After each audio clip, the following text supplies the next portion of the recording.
Hello and welcome to the Every Other Saturday podcast, our brand new episode this week, where obviously another week in the life of Rangers. It's not going to be straightforward, is it? We had a cup game against Morton that we'll cover, which has raised a lot of questions about this team again. That we've not really had the answers to what this team's capable of yet, what the tactics are, what Michael Beale's actually trying to do.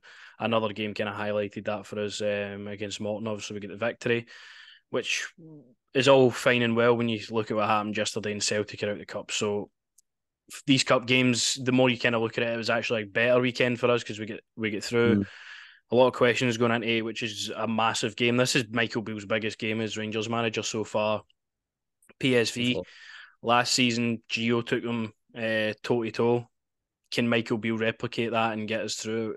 We'll talk about it and we'll give our thoughts on the situation with Hagi at the moment and the squad that he's selected for the game. But if you could mm. like, subscribe, and share, always very appreciated. As we keep getting loads of support on Twitter, and obviously people don't like every opinion. It's brilliant to see so much debate over there, though. And So, obviously the YouTube's getting good attraction now as well. So appreciate all the fans clicking on the videos and following on Twitter. So first off, we'll go on to the Morton game. Sam Lammers there, he's just a bit too big to fit on the screen.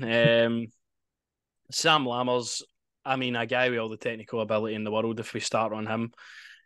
But for me, just that's 3 or 4 games now. He's kind of not been in the game at all. He's picking up nice areas. He's not really doing much though. And that's an area of the pitch for me that's really questionable at the moment.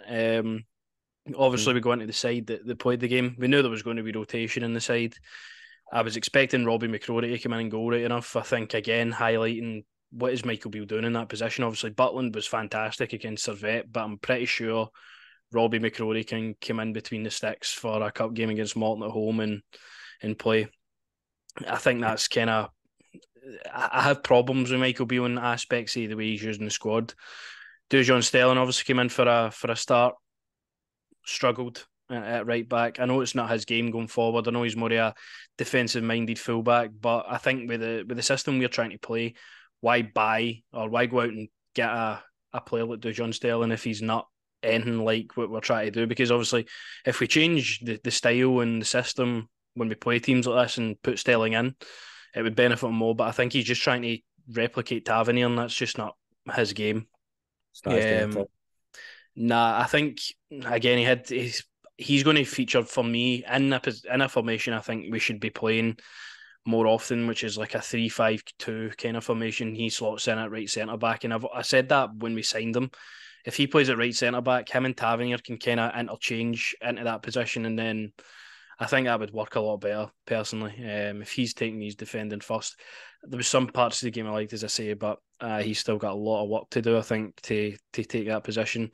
Goldson and Balogun, pretty standard. Morton never really offered up too much, apart for the penalty. Aye, largely untested, the both of them. John Leafeco, though, coming in for a surprise start for me. I didn't expect him to get a start.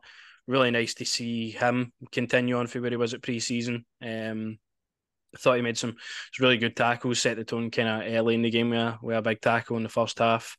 Obviously, there's a few moments in the game that he needs to brush up on as a young guy, but this is his first competitive appearance for Rangers, so good showing for him. Looking forward to hopefully seeing more of him throughout the season. Cifuentes again was good, nothing too glamorous, nothing too major, but he does the work in there and he keeps the team kind of ticking over. Lundstrom, I mean, I just don't understand why this guy even plays for us anymore. He wasn't like absolutely woeful as he has been at times this season, but I mean against Morton, he could have slotted in that Morton team and it wouldn't have made a difference. Like I'm just so Aye. far gone with John Lundstrom.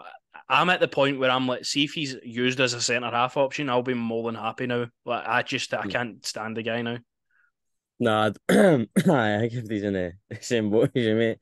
No, I was, as I say, I was really shocked by obviously Butland being in the same as you. I thought maybe a good chance for maybe McCrory to get a couple of minutes in there. Sterling, you were expecting this kind of thing, me.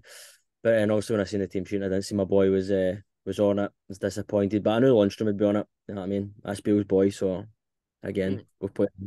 Nah, Lundstrom, again, you expect him to come in. Obviously, missed out with the travelling squad and stuff. But I am at the position where I'm taking him as a centre half more comfortably No, than I I like am that. as a midfielder, you know. I like that. I like that idea of maybe just partnering in at centre half, especially when we're lacking and it doesn't look like we're going to go out and spend the money on a left centre half. So He's maybe just too Lundstrom. slow as well for the midfield. I just don't Aye. think he accommodates the midfield at all anymore. You look at the kind of ball winners and the pace we've got in the middle of the park. Cifuentes, Raskin, and Cantwell, when they play together, it's dynamic, it's quick, it's what you want for your Brilliant. midfield. And you put him in, it just slows it down. Aye. No, definitely. I like that kind of option of maybe putting him centre half. But I mean, obviously we heard the day there's one or two maybe going out. You're holding your hands here. Maybe he's one of them that's going out. Nah, Aye. I wouldn't expect it yet. Personally, I just can't see No, I don't him. expect it, but you know what I mean. If you had a bit Aye. of common sense, but as I say, I don't. We'll get on it. I don't think this manager does, but aye.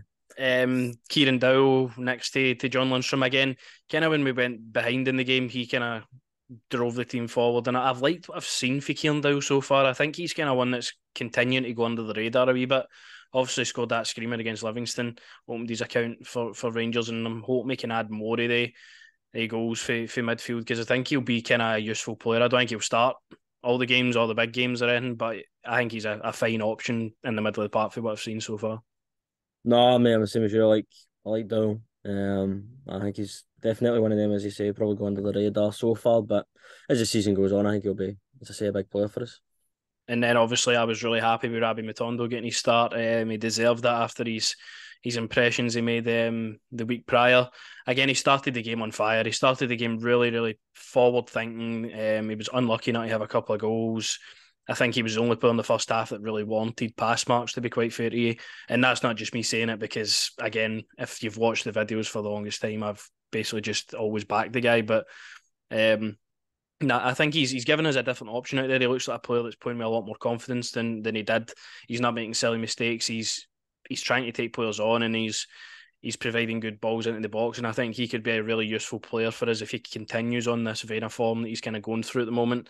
Because you look at the side, we've not got that, especially his pace. He's rapid. Like he could be very, very useful if he keeps it up. Obviously being drafted into the European squad as well. So Michael Beale's obviously looking at that, thinking we've not really got the options there.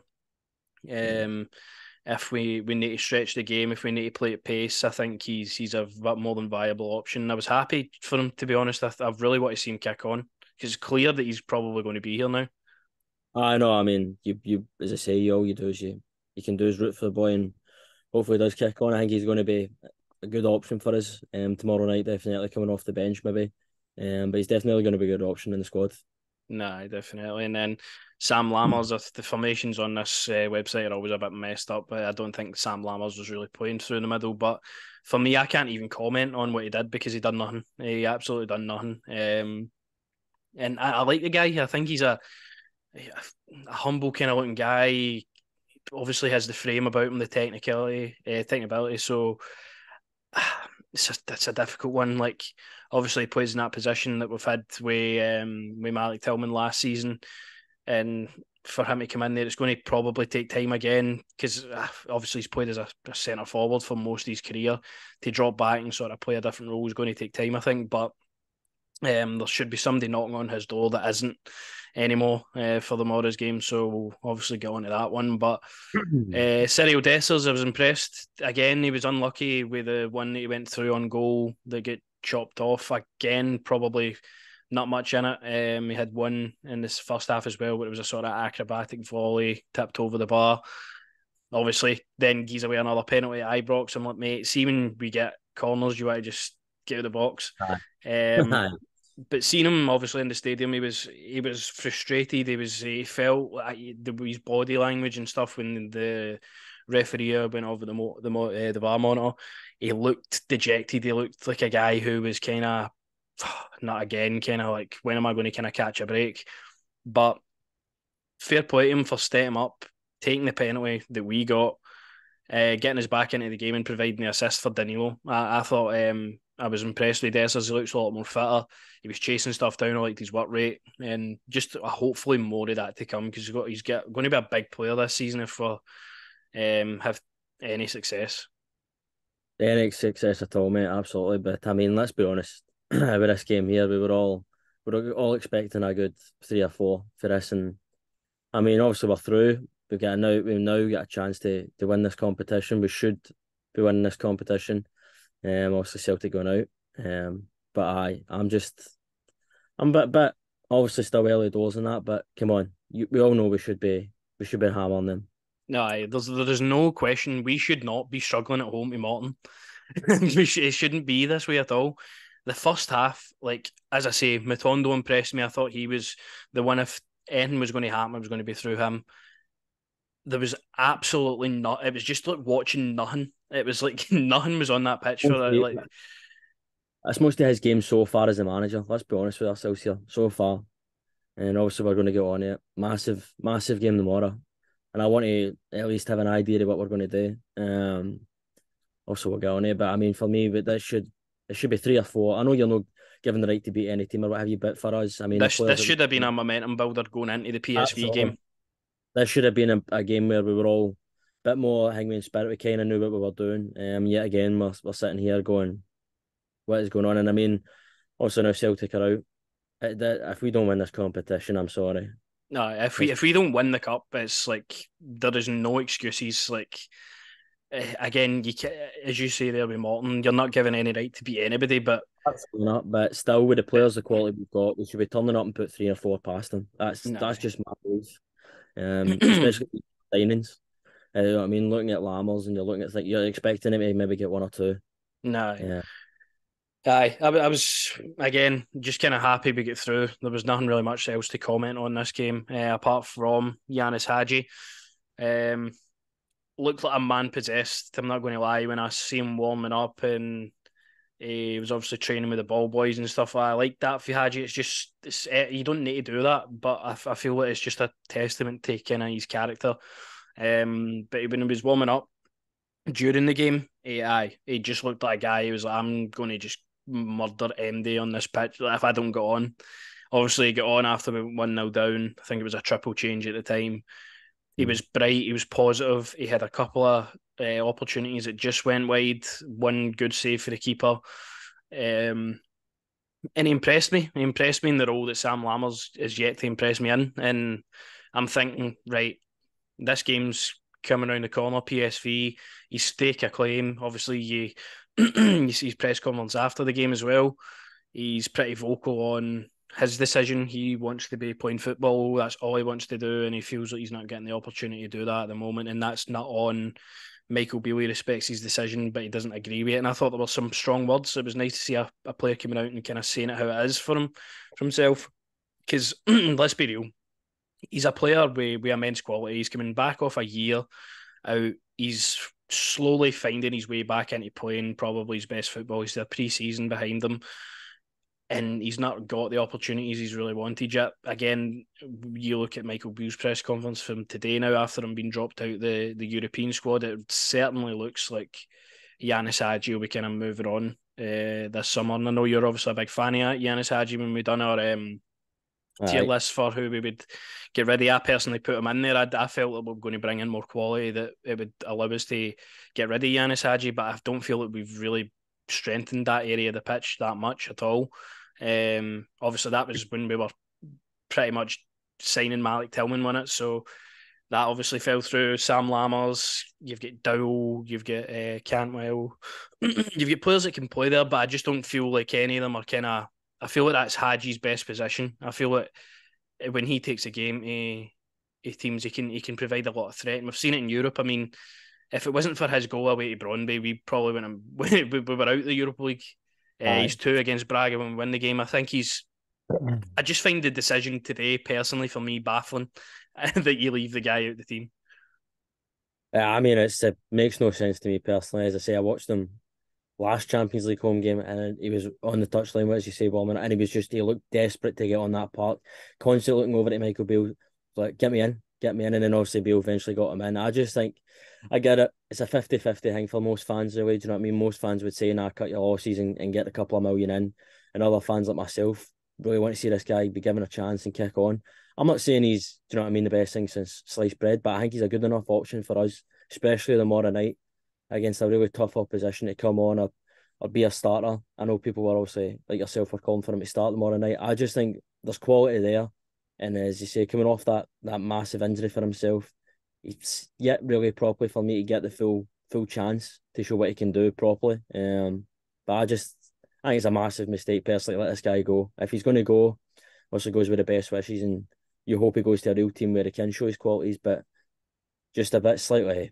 Who are we bringing in? Do you know what I mean? Is he was on about That is my problem with the whole who are you situation. bringing in then? You're talking about outgoings, but I won't really bring in unless they're going to add to the Champions League kind of squad, bro. I ain't seen nothing that tells me some of these players are, you know what I mean, forward wise are Champions Leagues. I'm yet to see anything for them. Obviously, still early doors, but I'm not saying Yanis Hagi's, do you know what I mean? He's going to be like massive thing. I just think he's still a lot of potential there, and we haven't really Nah, seen that potential yet. Also, a massive injury, but I love the boy, mate. I think he's just a sweethearted guy. I mean, you want to keep him for just the fact promoting all alone. You know what I mean? Look at him in that jersey. The ladies are flying in Jack to get their jerseys just with a chance to meet Yanis Hagi. But I generally just think it's a massive. It's one where it should be handled a lot better. And I respect the fact that after that game, he turned around and he said, "No, listen, I want to be playing minutes. I want to show what I can do. I want to get on that park."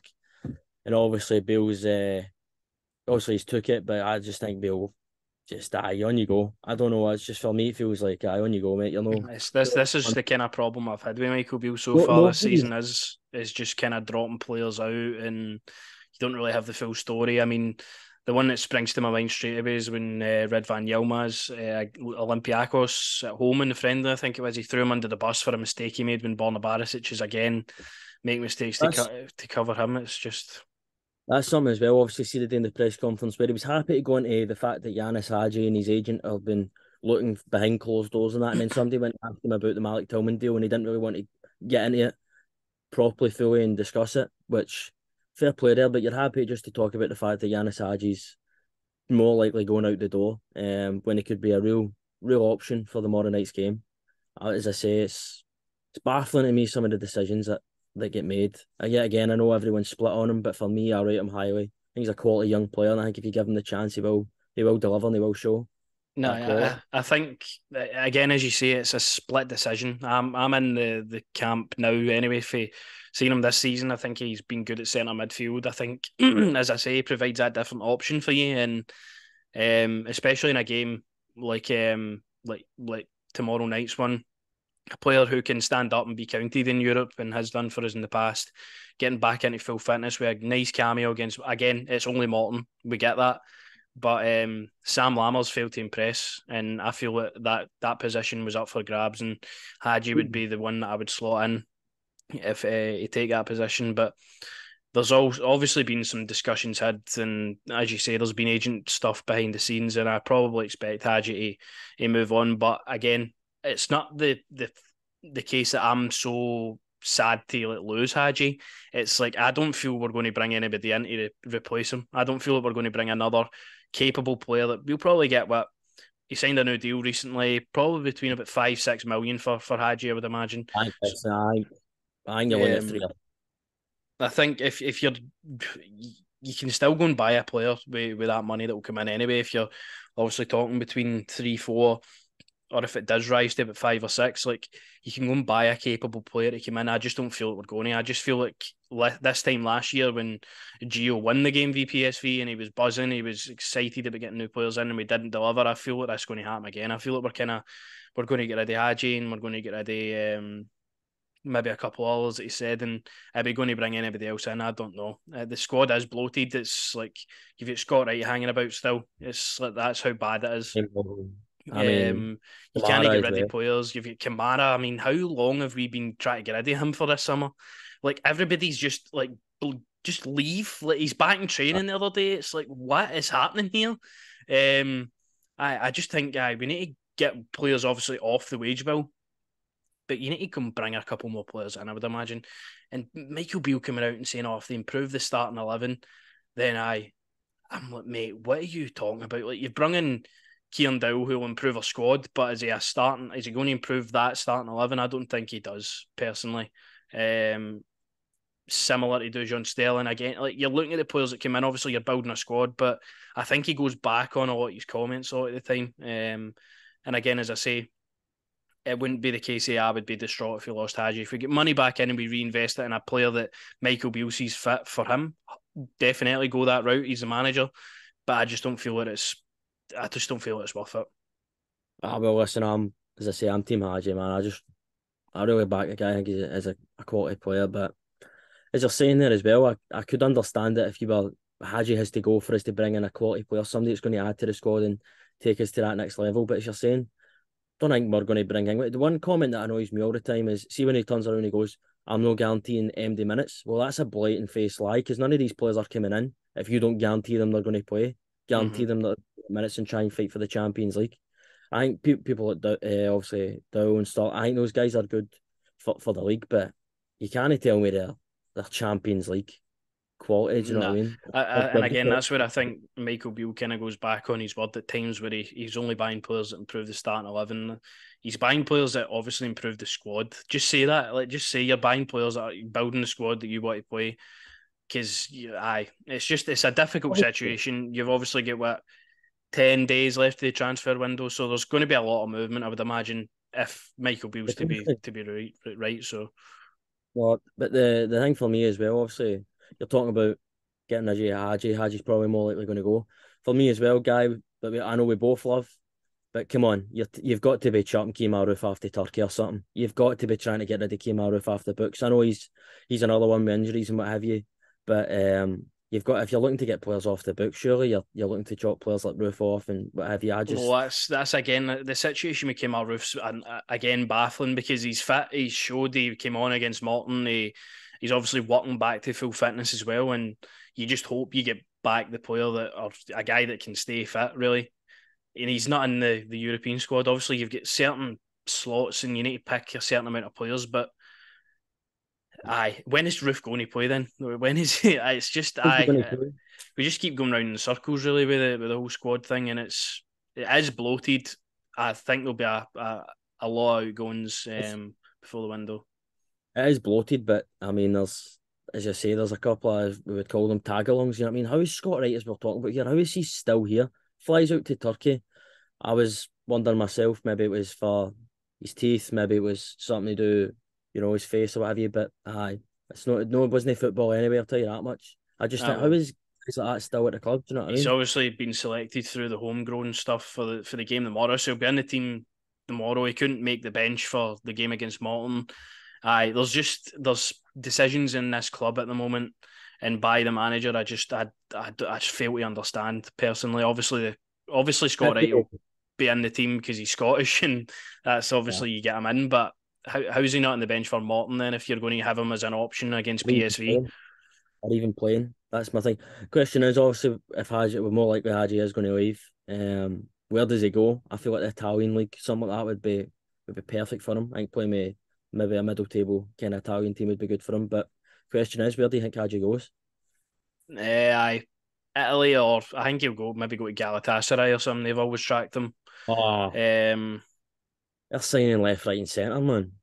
I think we'll just kind of need to see what happens. Obviously, the game tomorrow is the most important thing at the moment. We'll need to see what happens on the transfer front. But last season, obviously, we provided 2 strong performances against PSV to get ourselves through into the Champions League. It's now at the point where we're playing them again. They're out for revenge. We're out to obviously do them over again.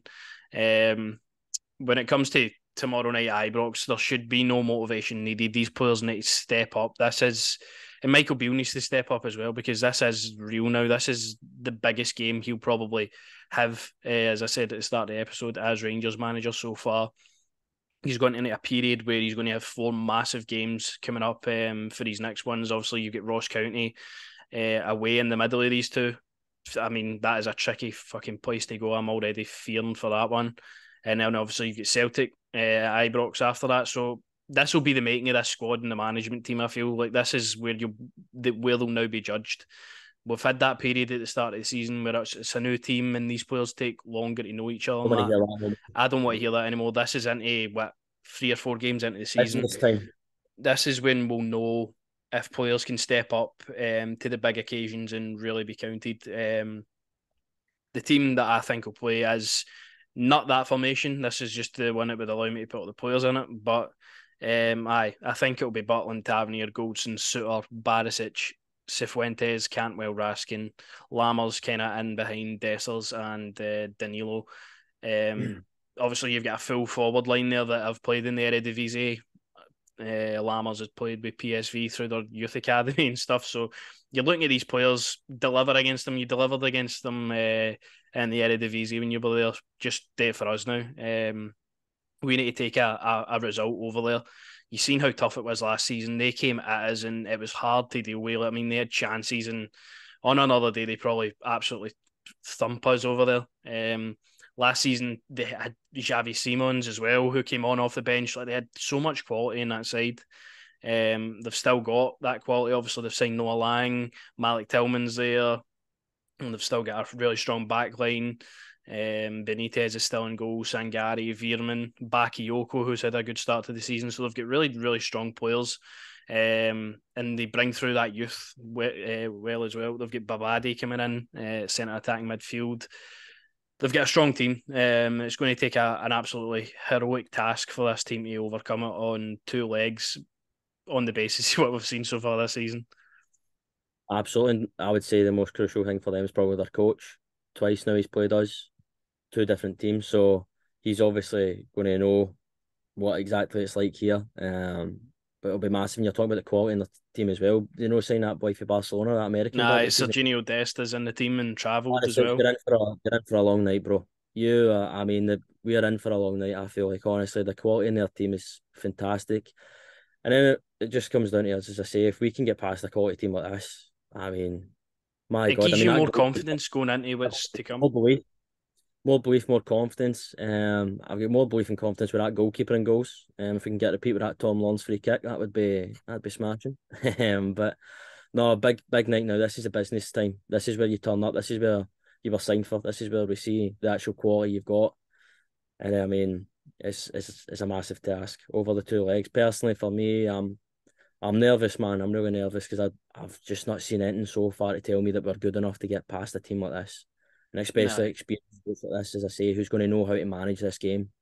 Mm-hmm. It's a massive task, as you say, for the players and for Michael Beale. This is where you earn your big bucks. This is where Michael Beale earns his gravy. So This is where Michael Beale could literally change the opinion of me, you, and so many other fans on what's happened this this one, season. See if you go and provide us two strong performances in this tie and get us into the Champions League, I don't think we'll complain for what we've saw. If you go and just fight for everything, and something I actually forgot to mention in the Morton game. Was the missed chances. Obviously, Dessers had that one where the goalie saved it. Hagi had a couple. Danilo had another one after his goal that just went by the post. Sima hit the bar. These are chances that cannot be missed in games like this. We need to take every possible opportunity to score. And I'm thinking back in my head, actually, just watching Tom Lawrence on the screen there. The free kick was obviously a blunder. But the equaliser for Antonio Cholak was one of the best goals we scored last season. Teamwork, like the Davis into Tavernier, the cross was perfect, and the finish was absolutely perfect as well into the bottom corner. Do you believe Dessers or Danilo or Lammers is capable of providing that sort of finish if needed? For me, I've not seen anything yet that suggests that. I think Cholak was a fox in the box. That was his game all day long. But it just proves you, like, if you do the combinations well and the players all work together, these chances will come. or it'll come all night, but I'm just getting, as I say, pre-ignitions or what have you, already Tavernier arguing with people or what have you, and people getting frustrated. But as I say, just turn up, give us everything you've got, show us why you were signed. My Brazilian Donny, I need to see it tomorrow night. I need you to put 2 or 3 in the net. I know obviously Bill was talking about how we need to set up for a difficult second leg. Forget the second leg. I want you to play with Everton's on this game. I want you to blow them away. But as I say, I wouldn't mind a 1-0, and then obviously we'll sit back for the second leg. James Sands, you might have come back for that game, mate, and just no. But I'm really, as I say, I'm expecting a tough challenge. I rate this team very highly, and as I say, the coach has got the experience against us. He knows exactly what this game's all about. So we'll see. We'll see, and you've got to look at your players that obviously get rested at the weekend. Tavernier, Suter, Barisic, Raskin, Cantwell. They need to have big games. Everybody's looking at him as the main man now. Every single person. He is the main guy. He's putting stuff up on Instagram and he can do what he wants online, but he needs to go and deliver now if he's putting stuff like that online. And I See if we believe get. I Can we get a video of Cantwell singing Chris Brown? I'll take you there.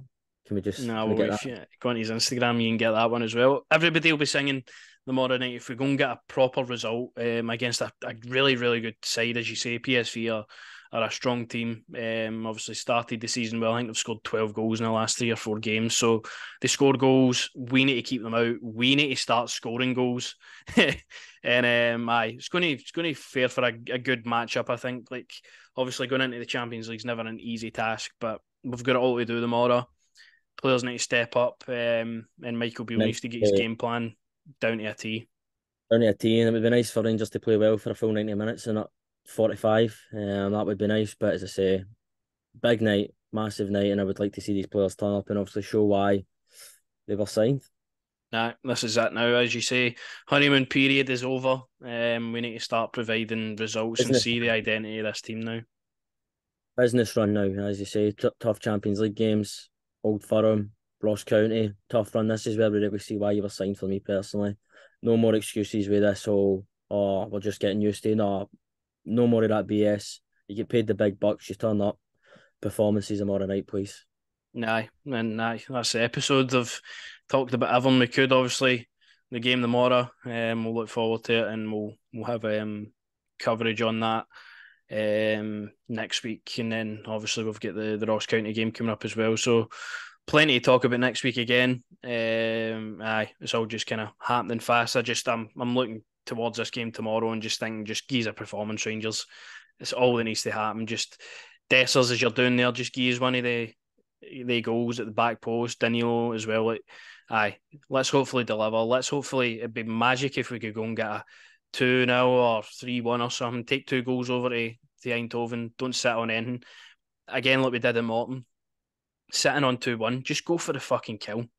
Please do that tomorrow if we've got the opportunity to do so. So, we'll be back next week with another episode covering PSV. Looking forward to the game in Eindhoven and obviously looking at the Ross County game. So, we'll see you then.